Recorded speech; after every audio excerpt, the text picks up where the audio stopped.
Rencontre Union progressiste, le renouveau et le bloc républicain pour la signature d'un accord ce 10 octobre. Commande future de la FIFA des maillots Made in West Africa et la suppression des soutenances à la flaque de l'université d'Abomey-Calavi. Analyse et décryptage de ces actualités. J'ai le plaisir de recevoir sur ce plateau trois confrères. Il s'agit de Henri Yambodé qui nous vient de Tado FM. Bonjour. Bonjour Ruth, bonjour à tous les amis téléspectateurs qui nous suivent ce dimanche et merci de nous convier donc à ce plateau. Le deuxième, il s'agit de Sylvanus Aimavo, journaliste indépendant. Bonjour. Bonjour chers consoeurs. Et le troisième sur ce plateau, c'est William Cliquant qui nous vient de Canal 3 Bénin. Merci d'avoir accepté l'invitation. C'est un plaisir. Bonjour Ruth et bonjour à tous. Alors, je le disais tantôt dans mon introduction, ce 10 octobre 2024, l'Union progressiste, le renouveau, a signé un protocole d'accord avec le bloc républicain. Henri Yambodé, permettez-moi de commencer par vous. Quelle lecture faites-vous de cette signature d'accord? Merci Ruth, ça fait l'actualité. Il faut que on en parle. C'est pour ça donc, que vous nous avez convié donc, à décrypter donc, cette signature d'accord, ce protocole d'accord entre l'Union progressiste et le bloc républicain. Nous parlons là de deux partis siamois, deux partis qui soutiennent bien évidemment les actions du chef de l'État. Nous parlons de deux partis qui relèvent donc de la mouvance, qui se revendiquent, je dirais, de la mouvance présidentielle. Nous parlons là de deux partis qui sont pour le même papa, si vous voulez, pour que je parle terre à terre. Donc, ce n'est pas un fait extraordinaire pour certaines personnes, ce n'est pas un fait extraordinaire pour d'aucuns qui sont ceux-là qui lisent l'actualité politique, parce qu'on sait que, convenablement, quand on va, comment dire, quand on va se retrouver dans les encablés de 2026, les deux partis forcément vont se mettre ensemble, parce que pour les élections générales de 2026, forcément, vous savez que les deux partis doivent se donner la main pour accompagner, pour faire sortir un candidat qui à ce bloc-là, donc de le positionner pour le porter, donc pour qu'il arrive donc à remporter la victoire. Donc, c'est pas un fait extraordinaire aujourd'hui. On a déjà les signes avant-coureurs de cette alliance-là entre-temps, avec bien sûr des visites de Biotchani à Joseph Dobrenou. On a quelques, dans le rang de certains militants, ils ont toujours souhaité que ça se passe ainsi, parce que vous savez que même sur le terrain, à un moment donné, quand on fait un tour dans les archives, on parle donc et on consulte pour les élections passées, on voit que même sur le terrain, il y avait eu des accrochages entre des militants de ces deux partis politiques-là, qui relèvent même, qui sont de la même paroisse politique, alors que ça ne devrait pas être ainsi. Donc aujourd'hui, s'ils sont arrivés donc à se donner la main et à signer cette alliance-là, ce protocole d'accord, c'est pour le bonheur, donc je crois, pour les militants. Oui, William Cliquant. Il y a une évidence. C'est pas nouveau ce concept d'accord entre des partis. D'abord, c'est quand même extraordinaire. Il y a ça au Bénin, dans quelques rares États encore, qu'une majorité présidentielle soit faite de plusieurs partis politiques, notamment deux principaux qui sont présents à l'Assemblée nationale et qui sont présents dans les communes. Donc, elles sont les principales formations politiques, celles que nous avons aujourd'hui. Ce n'est pas nouveau, même en France. On voit une majorité présidentielle aujourd'hui vers la fin de mandat divisée. Mais dans notre cas, cela remonte à 2018, précisément pour ces formations politiques. Et déjà, au niveau des communales, les consultations électorales de 2020, les partis se sont entendus. Vous vous souvenez des fameux textes interprétatifs qu'on a dû prendre pour permettre à ces partis-là d'avoir l'hégémonie qu'ils ont aujourd'hui à la tête des communes. Maintenant, il y a une chose qu'il faut remarquer. Toutes les fois que les responsables de ces deux partis, Bloc républicain et Union progressiste, le renouveau se rencontrent, on ne nous parle que du renforcement de l'accord de gouvernance du point de vue des collectivités territoriales. On ne vous dira pas l'entente ou l'idylle qui existe de fait à l'Assemblée nationale entre ces deux formations politiques. Elles s'entendent pour soutenir la majorité présidentielle. Ce n'est pas comme le bloc de la majorité présidentielle qui a existé précédemment. Pas du tout. C'est ces deux formations politiques, mais qui ont toujours le moyen d'aller discuter, et le prétexte, sinon ce qui nous est souvent dit, c'est gestion des collectivités territoriales. En janvier, il y avait de petites crises, Copargo, quelques petites communes, l'utilité était toute faite, ce n'est pas le cas aujourd'hui, donc comprenons, sinon moi je lis en tant qu'observateur bien isolé de la vie politique, qu'il y a toujours collectivité territoriale en débat toutes les fois que ces partis se retrouvent. Maintenant, reconnaissons qu'il doit y avoir des échanges formels entre ces partis. Au-delà des discussions, des conciliabules entre les responsables de ces formations politiques qui ont un parcours politique avec Patrice Talon, avec sa gouvernance, et ainsi de suite, il y a qu'officiellement les quartiers généraux des deux partis politiques doivent se renforcer. Patrice Talon, il lui reste moins de 20 mois à la tête du Bénin. 2026, ce sont les toutes premières élections générales de l'histoire de notre démocratie. C'est un tournant plus que décisif. Il y a des textes électoraux qui sont tout nouveaux, qui doivent être appliqués, qui doivent être utilisés pour la première fois en 2026. Donc, au nom de cela, reconnaissez que les deux partis doivent s'entendre. Maintenant, pourquoi on nous dit toutes les fois que c'est pour l'accord de gouvernance dans les communes? Pourquoi on ne nous dit pas tous les sujets dont on débat? On va en discuter justement. D'abord sur cette signature d'accord. Oui, renchérir ce que disait mon prédécesseur pour dire que c'est de la poudre de perlimpinpin chaque fois qu'on nous rabâche que c'est pour une gestion concertée. Vous devez vous rappeler que déjà en 2020, il y a eu cet accord. Ils n'ont fait que renforcer l'accord qui existait depuis 2020. Donc ce qu'il faut comprendre, c'est que ils se préparent pour les échéances de 2026. C'est ce qu'il faut comprendre. C'est la bataille de 2026 qui a commencé et je crois qu'ils ont intérêt à aller en serrer pour espérer remporter la victoire. Et je crois que ils ont compris que l'enjeu serait de taille parce que nous sommes à moins de 2 ans, mais jusque-là, j'avoue que l'horizon s'assombrit quelque peu. Eux-mêmes, certainement, se demandent bon, comment ça va se passer. Et il faut aujourd'hui se lever un peu plus tôt. Parce que, quoi qu'on dise, l'opposition aussi monte un peu.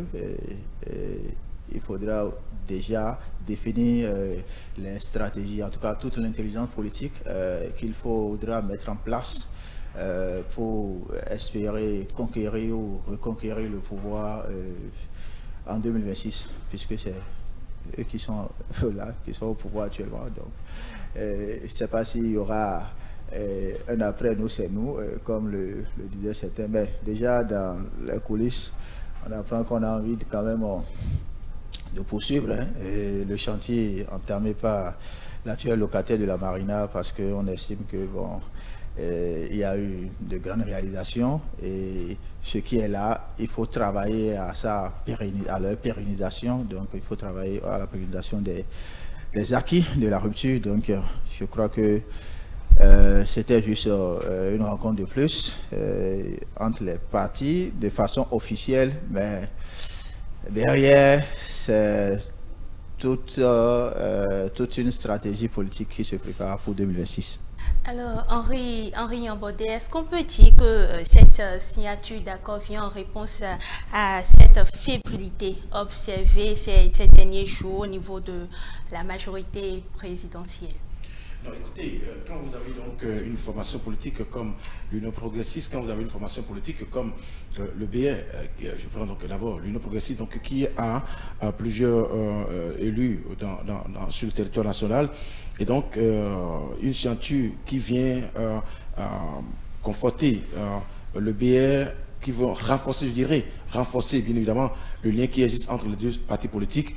On ne va pas dire que c'est pour enrayer cette fébrilité dont vous parlez, mais plutôt pour aller encore plus loin.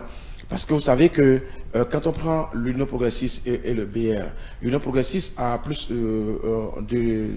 d'élus sur le territoire national, mais quand on prend le BR qui vient en deuxième position quand on prend donc les statistiques des élections donc, de 2023, par exemple, quand on prend les statistiques, le billet donc vient au même niveau que les aidés, bien sûr, en matière donc d'élus parlementaires. Et donc, quand on prend les deux formations politiques, l'Union progressiste et le billet, et ils se mettent ensemble, c'est que forcément l'Union progressiste donc se retrouve comme être la locomotive aujourd'hui qui va accompagner, drainer le billet pour que ces deux formations politiques aient cette hégémonie politique aujourd'hui. Parce que vous savez que, qu'on le veuille ou non, comme je l'ai dit, c'est pas extraordinaire, qu'on le veuille ou non, ce sont les élections de 2026 qui sont donc les objectifs aujourd'hui précis. Parce que c'est vrai que le président Patrice Talon n'a pas désigné son dauphin. C'est vrai que au niveau donc de cette actualité de Dauphinat, il y a beaucoup de remous. Mais qu'est-ce que les deux partis vont faire pour garder la main? Je disais tout à l'heure que est-ce qu'il y aura un après nous? Oui, forcément. L'intention aujourd'hui, c'est comment faire pour poursuivre donc les chantiers ouverts par Patrice Talon. L'intention aujourd'hui, c'est comment faire pour que l'idéal que prône Patrice Talon soit pérennisé. Et donc, se mettre ensemble, c'est pour continuer donc forcément, je dirais, les acquis entre griffes donc de Patrice Talon à la tête du Bénin. Sylvanus Saïmavo, mais est-ce qu'on peut dire que cet accord-là respecte quand même le nouveau code électoral?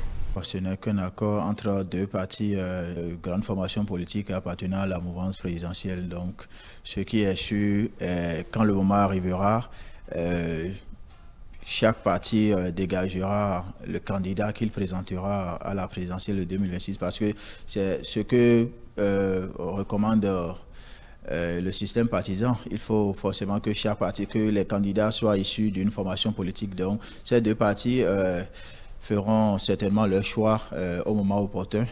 Et moi, ce que, bon, je déplore juste, c'est que à l'heure où les Béninois continuent de souffrir de la cherté de la vie, à l'heure où il y a des questions existentielles, on ne les entend pas.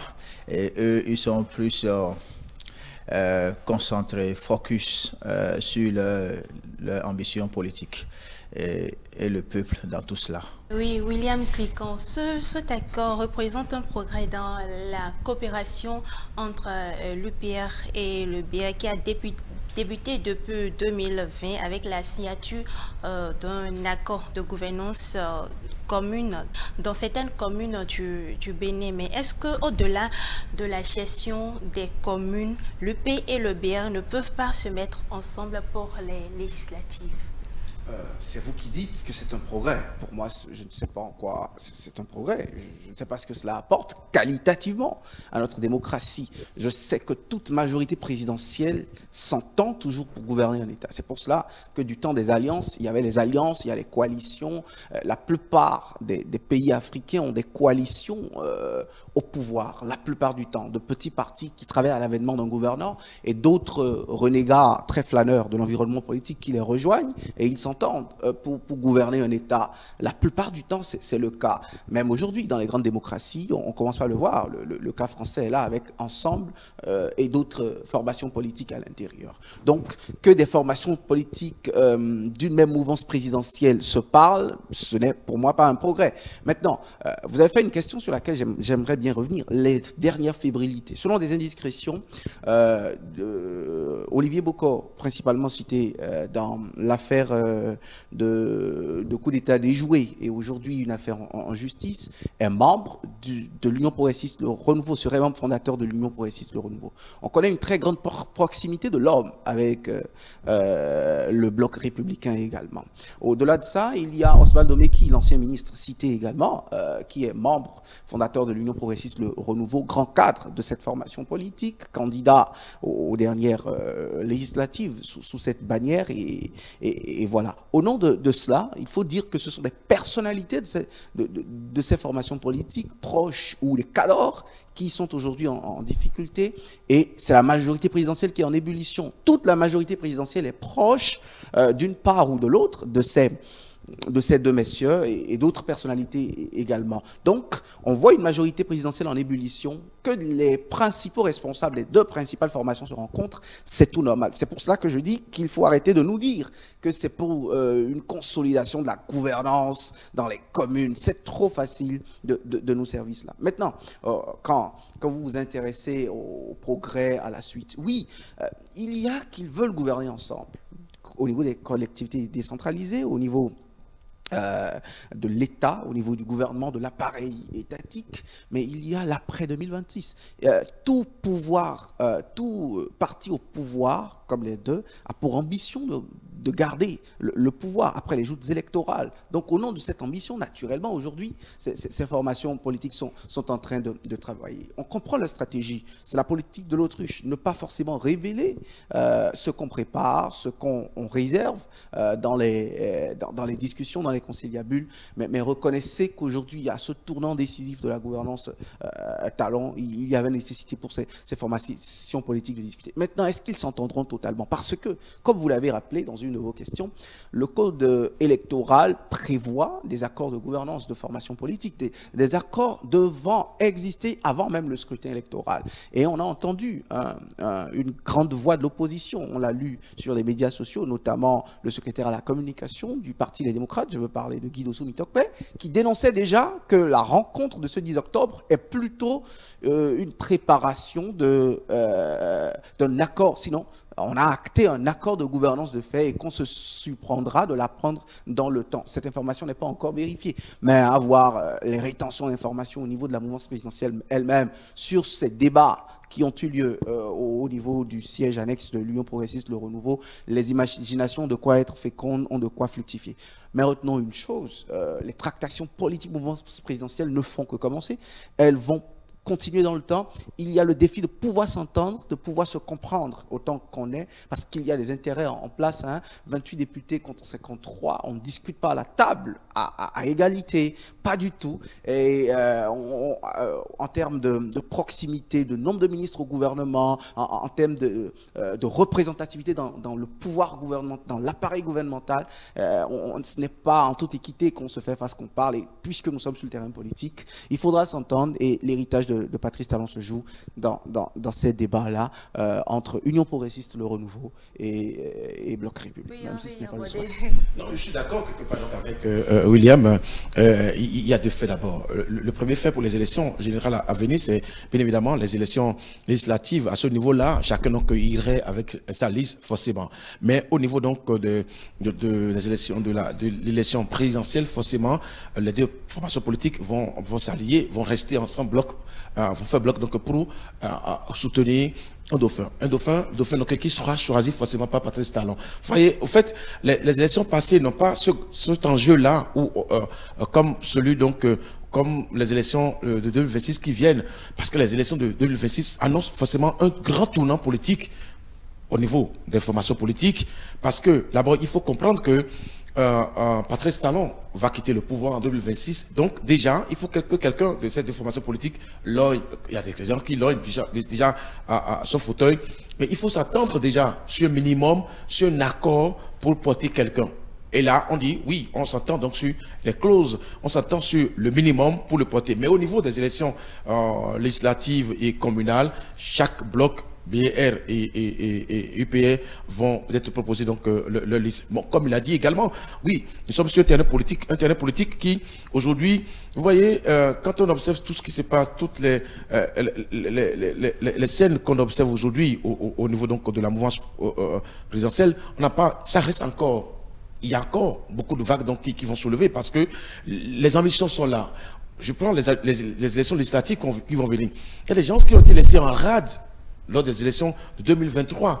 Et donc, il faut arriver donc à les repêcher. Il ne faut pas créer encore de frustrés pour les élections de 2026. Donc, forcément, il faut arriver donc à les positionner pour maintenir donc en bloc les militants. Mais si on ne le fait pas, c'est que on partirait donc, on laisserait les autres aller donc du côté de l'opposition. Parce que, vous savez, en 2023, les gens qui ont été laissés en rade, et à ce niveau-là, il y a eu beaucoup donc, de conciliabules, il y a eu beaucoup donc, de compromissions pour faire taire ces gens-là, parce qu'ils étaient frustrés, il faut le dire. Maintenant, pour les élections de 2026, il faut forcément que chacun trouve sa part de gâteau, parce que Patrice Talon serait sur le point de quitter définitivement donc, le pouvoir et laisserait donc la main donc, à quelqu'un d'autre. Sylvanus Aimavo. Oh, je crois que c'est évident qu'il y aura le choc des intérêts. Parce que autant ils ont des ambitions présidentielles, il y en a qui, on a même demandé d'aller prouver ce qu'ils valent sur le terrain politique. Et ils auront, bon, essayé de montrer de quoi ils sont capables. Mais aujourd'hui, j'ai l'impression que il n'y a pas, c'est-à-dire à l'heure où nous parlons, qui soit vraiment préparé pour succéder à Patrice Talon. Bon, c'est du moins l'impression que j'ai. Et la difficulté se trouve justement au niveau des négociations qu'ils auront. C'est là la difficulté. Comment c'est-à-dire réfléchir, harmoniser les points, et, en tout cas présenter un portrait de celui qui pourrait succéder à Patrice Talon et trouver cet homme-là qui pourrait ne serait-ce faire l'unanimité. Je pense que quelle que soit cette difficulté, le chef du l'État est l'arbitre et il saura arbitrer dans un camp ou dans un autre. Et ils ont intérêt, autant qu'ils sont, ils ont intérêt à travailler pour qu'il y ait vraiment, c'est-à-dire une alternance, une victoire. Parce que l'héritage de la rupture en dépendra. Pour les élections à venir, déjà, il faut qu'ils s'entendent. Il faut qu'il y ait une bonne intelligence entre ces deux partis politiques, entre les acteurs politiques qui se retrouvent au sein de ces deux formations. Et il faudrait déjà qu'il arrive à faire vraiment des concessions. Parce que c'est difficile.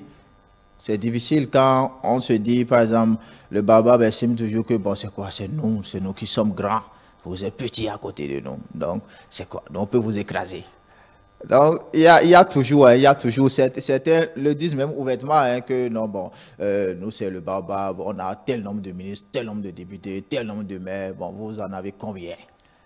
Eh bien, je crois qu'aujourd'hui, l'heure n'est plus à ce raisonnement. Il faut aller vers un seul point, et trouver, c'est-à-dire la stratégie politique qu'il faut pour conquérir le pouvoir en 2026. Et cela nécessite beaucoup plus de sacrifices, parce qu'il y a des gens à qui on doit demander, bon, écoutez, pour la cohésion d'équipe, abandonnez votre ambition présidentielle, permettez à telle personne de se présenter. Voilà, donc il faut vraiment qu'il arrive à trouver la magie nécessaire pour transcender cette période que nous allons traverser. Cela y va de leur intérêt et cela y va de l'intérêt des militants et du peuple béninois en général. William, pour finir, est-ce qu'on peut quand même dire que ces deux partis-là sont quand même en train de travailler pour éviter quand même qu'il y ait des agitations après pour les élections à venir? Justement, en une certaine mesure, ils veulent institutionnaliser les choses, mettre un peu d'élégance dans les appétits et les ambitions présidentielles. Vous savez, il n'y a que sous Patrice Talon où, à moins de 20 mois d'une si grande échéance électorale, on n'a pas encore de grands noms. Si on se jette au pronostic, les confrères et moi, on s'accordera on aura beaucoup de difficultés à dire les images, les potentiels. On aura du mal à faire la caricature du dauphin dans le camp présidentiel parce que on n'en parle pas. Patrice Talon dit que ce sera à 6 mois de son départ. Tout le monde est au garde à vous. Personne ne prend le courage au bout de son petit pouce. Donc, dans cet environnement, on ne veut pas en parler. Également, il y a de jeunes gens qui ont utilisé la méthode Omeki qui avait marché, celle des suscitations très tôt et on ratisse l'âge. Donc, vous avez vu le mouvement OB 2026, vous voyez d'autres préparations également, de nouveaux partis naissent, même si ce n'est pas à la vitesse d'antan, mais quand même, des appétits naissent par endroits. Donc, dans un environnement comme ça, on veut bien faire les choses parce que dans un système partisan normal, on ne fait pas un oracle. Ce n'est pas au bout d'un sortilège ou, je sais pas, d'une consultation oculaire, je sais pas, ou quand même mystique, qu'on découvre quelqu'un qui va gouverner un pays. Ça, les lignes bougent, ça se lit entre les lignes, on voit les profils les uns après les autres. Mais parce que c'est un tabou aujourd'hui, au moins entre les instances dirigeantes des formations politiques, on sent une envie de se préparer, de ne pas se laisser surprendre, parce que cela pourrait échapper. En 2016, eux, ils sont venus en arrachant le pouvoir à des gens qui l'ont gardé 10 ans durant. Donc, le phénomène inverse pourrait se produire, c'est-à-dire que l'opposition qui, elle aussi, balbutie à sa manière, se contente d'être tournée dans quelques villes du Bénin et des conférences de presse. Donc, cette opposition pourrait peut-être, d'une certaine façon, leur arracher le pouvoir. Donc, dans ça, il y a, dans cet environnement, il y a que des chances pourraient sourire si on s'entend pour s'accorder là-dessus. Maintenant, est-ce que ça nous fait grandir? Est-ce qu'on ne tâtonne pas? Est-ce que ce ne sont pas les mêmes événements que nous revivons dans le temps? Je me pose la question et je suis tenté de répondre oui. Henri, est-ce que vous avez un dernier mot sur ce sujet? Non, dernier mot, c'est de dire que on va observer la suite donc des événements. Sinon, depuis 2020, ça a commencé en 2020, en 2024, on a voulu donc communiquer abondamment autour.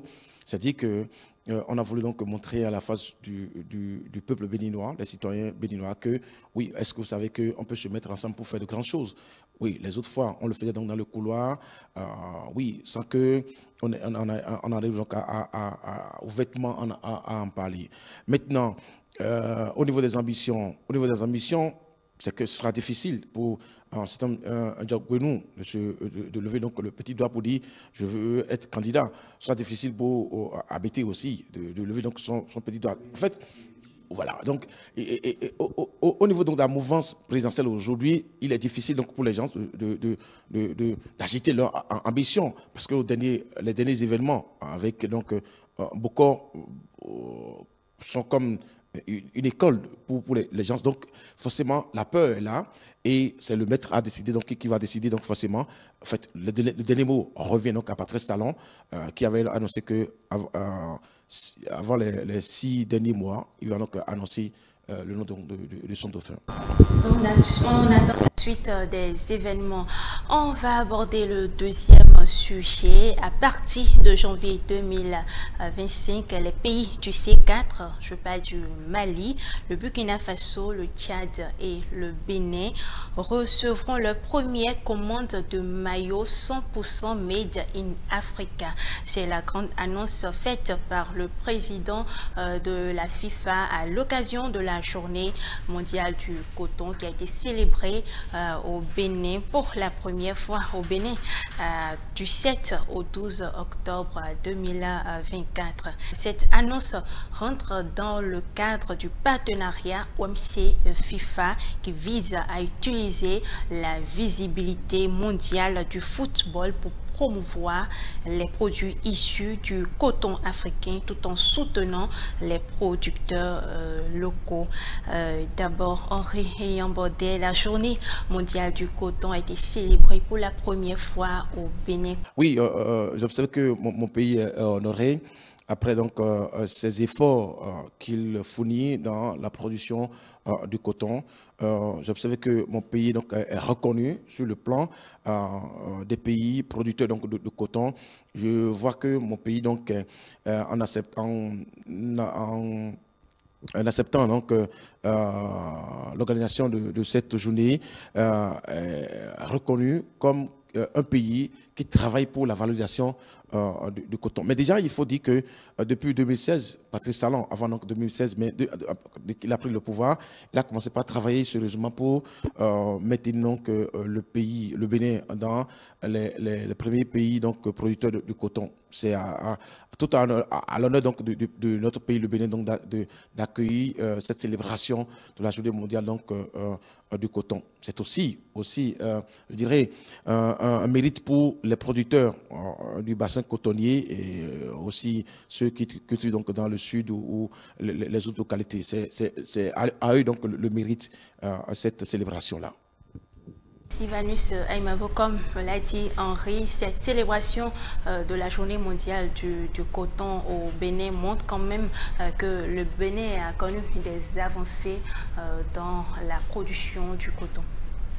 Oui, nous sommes dans le Bénin révélé, le Bénin qui se révèle au quotidien, au monde entier.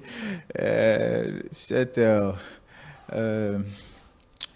ambition qui a commencé depuis 2016, je crois, poursuit son bonhomme de chemin. Et c'est tout heureux de constater que le Bénin aujourd'hui peut abriter une telle journée et que notre Bénin soit le carrefour du coton. Et le gouvernement actuel a beaucoup misé sur cette filière. Parfois, on a dit, mais il n'y a pas que le coton qu'on peut produire dans d'autres pays. Bon, je crois que les efforts consentis ont porté leurs fruits. Et c'est ce que nous voyons aujourd'hui, c'est à l'actif du gouvernement. Et on souhaite que ça aille plus loin. Déjà, cette initiative de l'OMC et de la FIFA la bienvenue. Et cela va nous permettre d'industrialiser beaucoup plus notre coton, parce que c'est ce qu'on nous a reproché, ou ce qu'on a d'ailleurs reproché tout le temps aux gouvernements qui se sont succédés. On dit, mais voilà, nous produisons le coton, on chante tout le temps coton, coton, coton, mais combien arrivons-nous à industrialiser si ce n'est faire de l'exportation, alors qu'on sait que l'exportation ne nous profite vraiment pas. Donc si on va vers l'industrialisation, c'est que nous allons travailler à asseoir une filière dynamique qui va profiter à ces acteurs et évidemment au peuple béninois aussi. Nous, ce qu'on peut espérer, c'est que les produits qui seront sortis de GDIZ, puisque c'est là-bas que ces produits seront fabriqués, que ces produits soient à la portée de toutes les bourses, parce que aujourd'hui on voit du beau, hein, de l'esthétique, oui, on en a envie, on veut porter, mais est-ce que tous les Béninois ont les moyens pour acheter? Quand les moyens seront là, est-ce qu'on pourra, tous les Béninois pourront l'acheter, ou bien on va attendre nos voisins, bon, que je ne vais pas mentionner, qui vont produire des maillots contrefaits, comme on le voit souvent avec les maillots des clubs ici. Vous avez des maillots qui circulent et que les gens achètent parce que c'est cédé à prix bon marché. Donc, je crois que c'est le travail que le gouvernement doit faire. Et en plus de cela, il faut que nous montrions notre efficacité.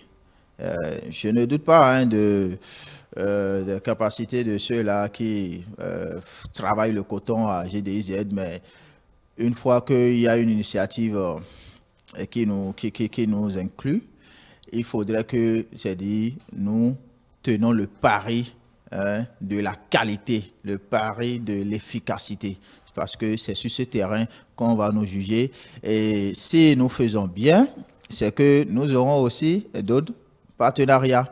Et ainsi, chemin faisant, le Bénin grandira de mieux en mieux avec son coton. Alors, William, les pays du C4 recevront leur première commande de maillots Made in Africa et la zone industrielle Glotibé abritera le projet. Est-ce que selon vous, ce n'est pas le moment de renforcer cette zone industrielle? Avant de parler de l'annonce des responsables de la FIFA, permettez-moi de revenir un peu sur le coton béninois. de 2006 à 2015, en moyenne 270 000 tonnes produites pour ce qui est du coton. De 2016 à aujourd'hui, en moins de 10 ans, la moyenne est de l'ordre de 640 000 tonnes, avec des pics. On a eu le plus grand pic en 2021, 770 000 presque tonnes de coton produites de coton. C'est bien, c'est un exploit, c'est près du triple. C'est bon pour notre économie. Aujourd'hui, le coton représente à 40% nos recettes en matière d'exportation. Ça aussi, bravo, parce que ça veut dire on en a beaucoup plus produit. Et les prix ont augmenté, les producteurs, oui. Mais arrêtons le contentement. Est-ce que, et on le reconnaît à la Journée mondiale du coton, est-ce que quand on nous fait l'honneur de reconnaître ces progrès que nous avons faits entre 2019 et 2021, nous avons tablé, nous caracolions, nous étions premiers sur le continent en matière de cette production. Donc, dans le C4+, désormais, parce que la Côte d'Ivoire rejoint le cercle des 4, dans le C4+, cela montre que nous sommes grands, et recevoir la Journée mondiale du coton chez nous, la première édition sur le continent, c'est un honneur pour nous. Mais est-ce qu'il faut rester dans ce contentement, dans ces pis-aller? Parce que, vous savez, qu'est-ce qui revient aux producteurs? Ces montants ont légèrement augmenté, ils s'en contentent. Les transformateurs, bon, pas encore transformateurs, les transporteurs, les égreneurs, les choses ont légèrement augmenté, on est content. Les barons de l'or blanc, et d'ailleurs, ce résultat montre que c'est un magnat de l'or blanc qui est à la tête du Bénin aujourd'hui et tout. Mais écoutez, est-ce que la plus-value la plus importante, ce ne sont pas ceux qui transforment et qui nous envoient? Donc, ces exploits sont toujours de l'ordre des abscisses de moins d'infini, selon moi. Il n'y a pas encore matière réellement à se réjouir. Maintenant, l'industrialisation. Ce que nous appelons encore industrialisation, c'est un pas de fait. Il y a 10 ans, cela n'existait pas, reconnaissons-le. Mais est-ce que nous ne sommes pas toujours à l'étape embryonnaire? Est-ce que c'est bien de nous encourager, mais si nous sommes toujours à 10% de transformation, est-ce que ceux qui, par détérioration des termes de l'échange, nous imposent aujourd'hui le prix auquel nous leur cédons le coton, est-ce qu'ils vont nous laisser les coups des franges pour réellement produire, pour transformer notre coton? Parce que, reconnaissons-le, cela ne leur profite pas. Cela ne leur profite pas. C'est l'Afrique tout entière prise qui est 3e en termes de production cotonnière dans le monde. Mais si on prend les États producteurs individuellement pris, aucun d'entre eux n'est dans le top 10 de production du coton. Et quand nous cédons en masse, quand nos cotonculteurs sont dans les champs, ils transpirent à la sueur de leur front, ils font toute cette production qui va profiter aux usines, créer des emplois, donner de la richesse à ces États, et qui viennent nous les vendre à prix d'or. Ça aussi, reconnaissons-le. Attention, est-ce que ces firmes internationales, parce que l'OMC, beaucoup de Béninois y croient peut-être, quand il y a poignée de main entre la directrice générale et Patrice Talon et tout, mais ce sont des organisations qui ne font pas des cadeaux aux gens. Si c'est en 2035 qu'on veut atteindre 50% de production, sachant que c'est je dis production, de transformation, sachant que c'est la transformation qui est le principal levier de notre développement, il y a à se demander si on n'est pas en train de libérer une chèvre dont on tient encore la corde par endroits. Pour finir sur ce point d'analyse, je dirais que l'annonce, elle est belle, mais pour moi, je suis dans un scepticisme qui ne dit pas son nom vis-à-vis de ce sujet, et surtout, je ne suis pas pour le contentement, je ne suis pas pour l'applaudissement de ce que d'aucuns appelleraient petite victoire sur la production cotonnière que nous avons aujourd'hui et les quelques transformations qui démarrent, parce que ce qui revient aux autres dans cette balance est très grande. Nous n'en profitons presque pas, et pour moi, c'est déplorable. Il y a des marques américaines qui aujourd'hui à la GDIZ, dans du coton béninois, font sortir leur t-shirt. Bravo. Pour la FIFA qui fera les maillots grâce au lobby de l'OMC, des maillots venus du coton africain. Bravo. Bon, quand je dis coton africain, ce n'est pas que ce qui se fait actuellement, il n'y a pas de notre coton dedans. En très bonne part, on l'a, mais fait des transformations faites dans des usines ailleurs. Donc, la création de ces usines chez nous, ça fera de l'emploi, ça fera des recettes, ça fera des dividendes qui vont profiter à nos États ici en termes de revenus, oui. J'attends de voir son implémentation. C'est une annonce qui a des effets d'annonce, mais j'attends vraiment de voir quand on sait ce qu'il y a en matière de géopolitique, en termes de commerce, en termes d'action en faveur d'un continent comme l'Afrique. Je ne vous apprends rien, vous tous, vous avez conscience de ce que le tiers-monde représente dans ces grands lobbies. Vous savez, les meilleurs producteurs, ils font de la transformation sur place. Hein. L'Inde, la Chine, les États-Unis sont les meilleurs producteurs de coton. Ils transforment leur coton, ils viennent les écouler sur nos marchés les consomment abondamment parce que vous savez ce que l'importation représente pour nous. Si nous ne commençons pas à en produire pour envoyer sur le marché, c'est un manque à gagner pour eux. Est-ce qu'ils nous laisseront faire? Est-ce que la volonté politique, et ça surtout, va demeurer dans le temps? Ces interrogations, pour moi, me teintent d'un peu de scepticisme autour de la question de cette annonce, justement. Oui, Henri Yambodé, en fait, cette annonce, son objectif vise à utiliser la visibilité mondiale du football pour promouvoir les produits issus du coton tout en soutenant les producteurs locaux. Est-ce que ces producteurs-là, cette nouvelle leur permet quand même de se donner plus quand même à ce qui se fait déjà? Ma chère Ruth, il y a plusieurs manières donc de valoriser donc les producteurs. Il y a plusieurs manières de montrer donc aux producteurs que ce qu'ils font est beau et très beau. Il y a plusieurs manières. C'est pas donc en mettant donc un projet pour les maillots qui fera de ces producteurs-là des gens, des bons citoyens, non, des bons producteurs, non. Je crois que ce que souhaiteraient les producteurs aujourd'hui, c'est que le coton graine soit acheté à un prix élevé, que leur production soit et que les intrants le soient cédés à moins de prix et que le produit donc final soit acheté et qu'ils arrivent à écouler rapidement leur production. Vous voyez, au fait, quand il faut d'abord, il y a cette chaîne-là qu'il ne faut pas oublier, cette séquence-là qu'il ne faut pas oublier. C'est pas le projet qui viendra les valoriser. En tout cas, dans ma petite tête, je me dis que non, il faut aller un peu en arrière, contenter donc ces producteurs-là en achetant leur produit, le coton graine à un prix élevé, en leur permettant d'avoir les intrants à moins de prix, en leur permettant également d'avoir à portée de main les machines agricoles pour mieux faire leur production. Vous voyez? Donc pour moi, c'est ça d'abord l'essentiel. Et si, entre-temps, le Bénin donc avait travaillé sur ça, alors là, le projet, donc, on peut donc applaudir des pieds et mains ce projet-là. Parce que forcément, oui, il m'a fait remarquer quelque chose qu'il ne faut pas oublier. C'est que nous ne sommes pas le grand producteur au niveau mondial. Oui, nous sommes donc dans les C4, comme vous l'avez dit, mais les grands producteurs qui qui faisaient la transformation directe chez eux, est-ce qu'ils vont accepter nos produits? Oui, il y a que l'OMC va peut-être travailler à ce que le Bénin, que le coton béninois fasse partie de ces productions qu'on aura pour la commande du maillot. Mais il faut quand même que on ait en idée que nous avons affaire à de grands producteurs qui forcément ont derrière de lobby.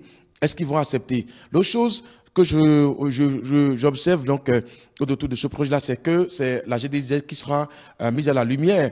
Et bon, c'est un atout aussi pour le Bénin que tout au moins que au niveau du Bénin, on a commencé par faire déjà de petits pas au niveau de la GDZ qui finira pas devenir de grands pas. Mais dans quel temps nous disposons pour être à la hauteur des autres? Voilà ce que je peux dire par rapport à cette revalidation dont vous parlez. Sylvanus Saïmavo, d'après les dits de Henri Yambodé, est-ce qu'on peut dire que le Bénin a encore des défis à relever dans le secteur cotonnier? Nous avons des défis énormes, hein. Le Bénin a des défis énormes à relever dans le secteur cotonnier. Et tout à l'heure, j'ai dit on doit beaucoup plus miser sur quoi? La qualité, parce que c'est ça surtout. Il ne suffit pas d'avoir le coton, de dire qu'on a bon. une unité industrielle. Non, la production a la transformation a des exigences et il faut vraiment que nous ayons les compétences qu'il faut pour produire, pour réaliser des produits de bonne qualité. C'est là le défi, l'un des défis majeurs que le Bénin doit relever. Et la production, vous allez constater aussi que récemment, le Bénin a été détrôné par un autre pays africain.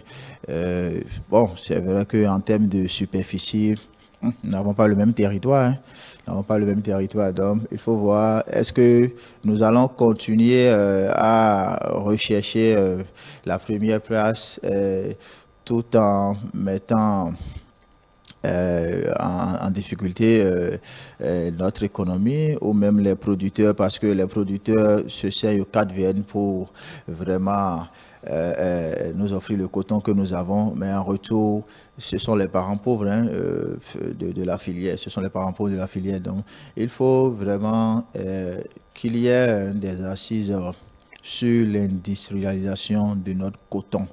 Comment faire? Comment identifier aussi? Nous sommes au Bénin, on peut déjà commencer par chez nous. Comment identifier les besoins dont nous, Béninois, avons besoin en termes vestimentaires ou en tout cas en termes de produits issus du coton et satisfaire déjà le besoin, le marché local avant de prétendre s'imposer peut-être au niveau sous-régional avant de viser le niveau mondial.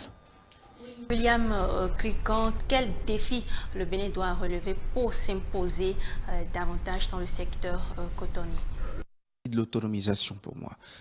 Vous voyez la volonté politique qu'on a de transformer nos matières premières ici à Glodjibé. Cette volonté n'est pas possible dans une effectivité totale si nous n'avons pas les coups des franches pour disposer de la portion de notre production que nous destinons à la transformation locale et surtout la facilité d'écouler ces produits. Donc le défi d'être autonome, d'être suffisamment fort pour dire non, telle part de notre production cotonnière doit revenir à la transformation locale et surtout que nous ayons les marchés qu'il faut pour écouler les produits transformés. Ça commence par nous. Nous sommes 13 millions aujourd'hui. Nous pouvons déjà commencer de ce point de vue par consommer nos propres produits de sorte à être les consommateurs privilégiés pour faire de la place ensuite. L'autre défi, c'est l'échelle de l'industrialisation. Ce qui est fait là aujourd'hui est un pas de fait. C'est une évidence. Ne restons pas dans le déni. Mais après, ce qu'il nous faut n'est-il pas à une plus grande hauteur? Donc, en termes de défis, l'échelle de l'industrialisation, il faut des bis repetita et beaucoup plus de fois des unités comme ce que nous avons à Glodjibé pour davantage transformer localement, écouler sur une certaine qualité. Donc, je parlerai de cette autonomie souveraine des États à disposer de la matière première et d'en faire ce qu'ils veulent. Et ce sera le cas du Bénin et ensuite de l'industrialisation forte et impressionnante qu'il nous faut en termes de défis pour notre production cotonnière, pour qu'elle ait dans la chaîne de valeur beaucoup plus d'impact dans les poches des Béninois, dans les recettes de l'État béninois pour le bonheur de tous. Alors, on va faire un tour de table rapidement sur le 3e sujet avant de boucler avec ce plateau. Henri Yambaudet, je parlais tantôt dans mon introduction de la suppression des soutenances à la FLAC, à l'université d'Abomey-Calavi. Est-ce qu'il fallait vraiment prendre cette décision-là selon vous? Mais écoutez, il faut, en analyse d'abord, savoir quelles sont les causes qui ont poussé donc les autorités universitaires donc à prendre cette décision-là. Et quand on observe, bien sûr, dans le lot donc des griefs évoqués et de tout ce qui a été évoqué, il y a l'organisation donc de cérémonies de soutenance. Il y a toute une panoplie, je dirais, de causes. On a parlé donc du directeur de mémoire qui n'a pas peut-être de temps donc à accorder à l'étudiant. Il y a que la surenchère qu'on fait aux étudiants. Il y a toute une polémique autour donc de l'organisation. Oui, entre-temps, il y avait eu donc cette note qui interdisait désormais de faire cadeau donc aux membres du jury. Mais je pense que la décision a quelque chose de précieux à accepter, c'est de faire en sorte que l'étudiant, l'ordre académique donc, va changer. L'étudiant donc n'a plus cette pression-là à aller peut-être voir le directeur de mémoire, mais va se contenter peut-être donc sur sa recherche pour déposer ça, pour bénéficier donc de son diplôme. Moi, je crois que avec les uns les autres, on a compris qu'il faut désormais de l'innovation dans l'enseignement universitaire. Il faut également au niveau des curricula on livre, qu'il faut aussi d'innovation. Et donc, ça fait partie, donc, moi, je rends ça dans le rang donc, des innovations que le gouvernement Talon, donc, parce que forcément, c'est le ministère de l'Intérieur,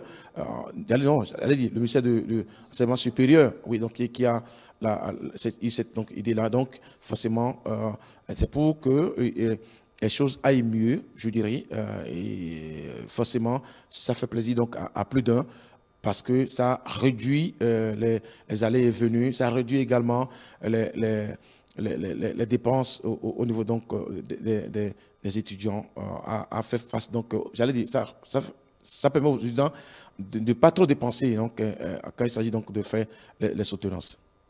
Et Sylvanus, ça ne vaut plus de soutenance à la FLAC pour le niveau de la licence. Oui, je crois que le choix qui est fait, c'est d'en finir avec les niches de corruption et les fêtes autour des soutenances. Aujourd'hui, la question qu'il faut se poser, c'est quoi? À quoi ont servi ces soutenances de mémoire, de licence? À quoi ces mémoires ont servi? C'est ça la question qu'on se pose.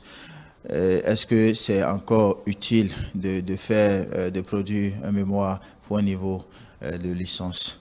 Donc, bon, je crois qu'il faut aujourd'hui revoir un peu... Non, ça n'a plus vraiment de l'importance, parce que c'est vrai, Bon, moi je dis oui, pour moi c'est ça, même si on veut éprouver la capacité rédactionnelle de l'étudiant, je me dis aujourd'hui à quoi servent ces mémoires-là, parce qu'on ne les utilise pas. C'est ça la réalité.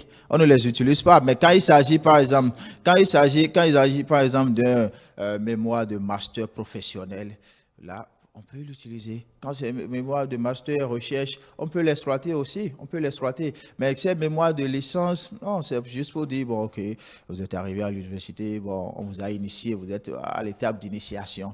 Maintenant, il faut avancer. Maintenant, pour avancer, il faut aller vers vraiment du sérieux. Donc, rompre avec c'est-à-dire les mémoires de soutenants de licence peut faire grincer des dents, mais je crois que c'est bien pensé et ça nous évite la corruption et tout ce qui entoure. Il y a selon Sylvanus Saïmavo, les soutenances de licence n'ont pas d'importance. Monsieur du master, bon, on peut dire oui. Est-ce que vous êtes du même avis que... On réussit le master quand on a bien fait la licence. Et la licence, la soutenance en licence, sinon l'écriture d'un mémoire et le fait de plancher après pour la soutenance, vous initiez à la recherche. Attention, on rentre dans une faculté pour la recherche. La faculté, ce n'est pas une école pour dédier directement au métier, pas du tout. Il faut comprendre la vocation de chacune des entités dans une université.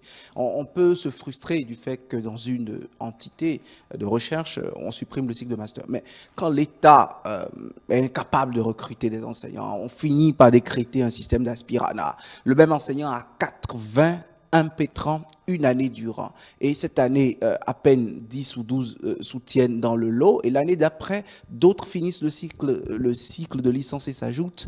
Écoutez, ils sont débordés. Le malaise, il est profond. À Parakou, on a donné le temps. Et c'était même une décision rectorale dans plusieurs entités, la FASEG, la Flash, ainsi de suite. Parce que, en fait, reconnaissons qu'aujourd'hui, nous n'avons pas d'enseignants dans les universités publiques.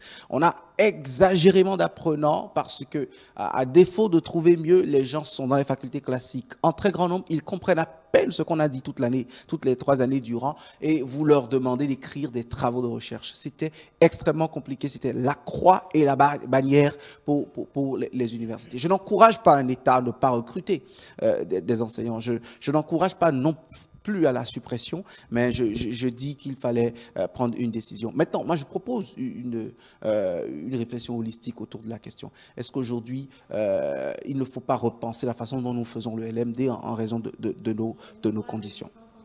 Et une autre formule quand même de rédiger pour qu'ils aient sens comme les mémoires de master, comme le dit Aimavo. Non, pas du tout.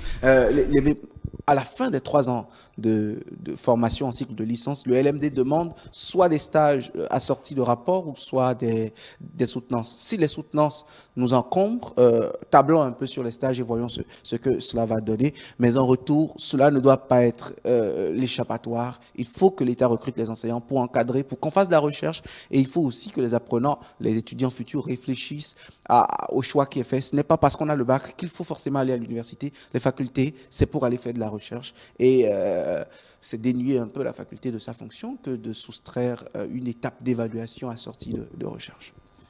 Ce sera tout pour l'hebdo des éditorialistes de ce jour. Nous avons parlé de 3 sujets sur ce plateau. En premier, de la rencontre de l'UPR et le BR pour la signature d'un accord ce 10 octobre.